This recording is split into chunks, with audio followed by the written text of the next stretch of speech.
2, 1, gravando. Revisão, 7º ano, 4º bimestre, capítulo 14 e 15. Se eu pular algum tópico, me avisa, tá? Morte de Dom Sebastião de Portugal. Então, Dom Sebastião, ele era o rei de Portugal, ele era novão. Ele acabou se envolvendo em alguns conflitos, algumas guerras no continente africano. Ele acabou morrendo na África sem deixar herdeiros, e o trono era passado de pai para filho. E o trono de Portugal, então, ficou sem herdeiro, sem rei, para poder assumir ali e governar a população. No caso, o rei da Espanha era o seu parente mais próximo. Ele acabou fazendo a fusão dos dois tronos, o trono da Espanha e o trono de Portugal. Então não existia mais Portugal e Espanha, tudo agora era a Espanha, com o rei Henrique que dominou esses dois territórios. Esse período histórico da fusão do trono Portugal com Espanha ficou conhecido como União Ibérica, onde que Espanha e Portugal agora eram uma só.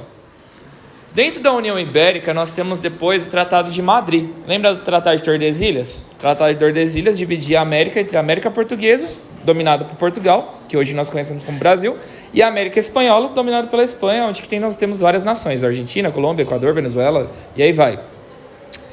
Agora que nós estamos no período da União Ibérica, onde que tudo é Espanha, o Tratado de Tordesilhas não fazia mais sentido. E, no caso, nós estudamos que a pecuária buscava terras para o interior do território. As drogas do sertão faziam com que as pessoas fossem para o interior do território.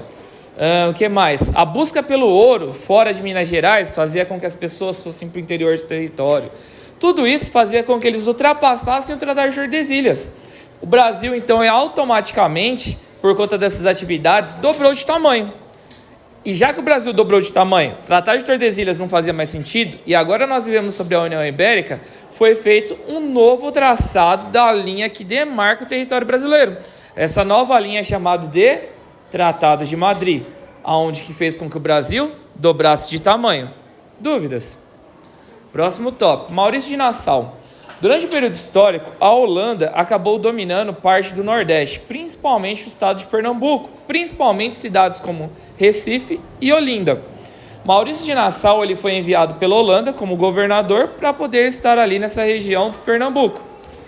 Maurício de Nassau foi uma pessoa muito boa para os pernambucanos, porque pessoas que tinham dívidas, ele perdoava. Pessoas que precisavam de empréstimo de dinheiro para poder começar o seu próprio negócio, ele emprestava dinheiro com juros baixíssimos. Maurício de Nassau ele investiu na infraestrutura, criou ruas, avenidas. Maurício de Nassau criou uma infraestrutura de energia, de água, de transportes. Então ele foi uma pessoa muito boa que investiu no desenvolvimento dessas cidades do estado de Pernambuco. Quando chegou a conta lá do Pix, lá na Holanda, o rei da Holanda olhou, Maurício de Nassau tá loucão, tá perdoando dívida de todo mundo, tá dando empréstimo para um monte de gente, tá gastando dinheiro de montão, investindo na melhoria do estado de Pernambuco, vamos tirar esse homem de lá. Pegaram e tiraram Maurício de Nassau como governador, porque ele era muito bom para Pernambuco. Porém, para a Holanda, ele foi um péssimo governador, porque ele não ganhou dinheiro nenhum e gastou além da conta. Dúvidas? Então, retiraram Maurício de Nassau e colocaram outro governador para o estado de Pernambuco.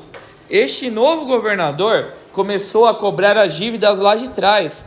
Chegava lá, ô Zé, você tá devendo aí, ó, 150 mil, paga, ó, você tem até segunda-feira para poder pagar. Aí os caras pegavam e falavam, não, mas Maurício de Nassau, ele perdoou essa dívida. Maurício de Nassau já foi de Vasco, pode pagar esse negócio, senão o negócio vai ficar pequeno pro seu lado, paga isso daí.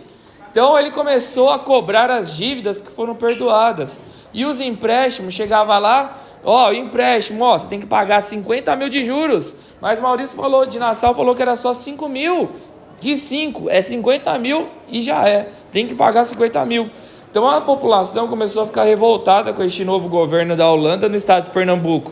E o que eles fizeram? Uma revolta popular. Então a população se reuniu para poder tirar toda a influência da Holanda. Não vai ser nem esse governador e nem um outro. Vamos expulsar todos os holandeses do estado de Pernambuco, e assim foi. Então a população ela se reuniu para poder fazer esse conflito. Essa guerra ficou chamada de Insurreição Pernambucana, onde que foi retirado toda a influência da Holanda no estado de Pernambuco.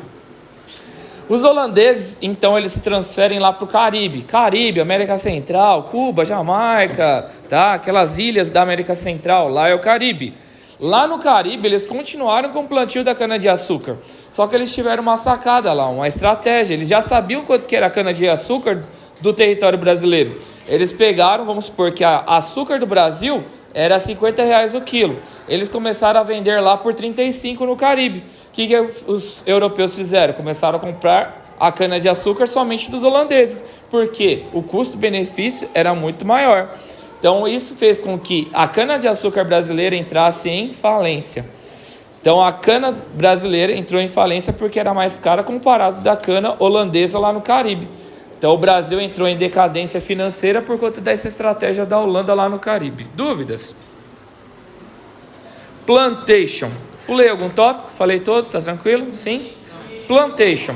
Plantation é um sistema de produção, tá? A plantation vai ser o seguinte, vai ser utilizado porções de terra que é chamado de latifúndio. Então essa latifúndio é uma gigantesca porção de terra, como se fosse vários estádios de futebol. Então esse é o tamanho da porção de terra. No sistema de plantation você utiliza trabalho escravo, você não paga salário para ninguém. No sistema de plantation é aplicado também a monocultura, mono 1. Então é somente um tipo de produção. Nessa grande porção de terra você vai plantar só batata, ou só mandioca, ou só cenoura, ou só quiabo, ou só pepino, tá? Só um tipo de produção. Não é policultura, que você planta várias coisas dentro do mesmo espaço. Monocultura, somente um tipo de plantio. E o foco da produção é a exportação. Então você planta dentro do território brasileiro para poder exportar depois para o mercado europeu, tá? Então o foco da plantation é a exportação. Exportação, monocultura, latifúndio, e é isso. Resistência africana. Então nós estudamos também que os africanos eles resistiram de várias formas. O que é resistência, professor? Resistência é falar não, tá? Resistência é falar não. Então de que forma que os pretos africanos eles acabaram resistindo ao trabalho aqui no Brasil? Então resistiam fingindo que estava doença, uma diarreia aqui, ó, preciso ir no banheiro. Ia lá, não voltava mais porque ficava no banheiro. Então fingia que estava dor de cabeça, ou pegava, muitos entravam em depressão, era muito fácil entrar em depressão. Por quê?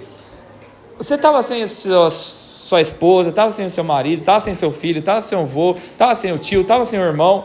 Se até o seu nome era trocado, se aqui no Brasil seu nome, se lá na África seu nome era Vinícius, quando chegava aqui no Brasil, pegava e chamava você de Zimbábue. Então trocava o nome das pessoas. Qual que era o objetivo da troca do nome? Trocando o nome, você apaga a sua história. Então, se um parente procurasse, não, você viu o menino assim, ó, bonitão, corintiano, tal, luta karatê, dá uns ipom nos outros, jiu-jitsu, dá uns ipom no outro, tal, pá, tal. Conhece o menino assim? Até conheço, mas eu conheço um Zimbábue. Vinícius, nunca vi.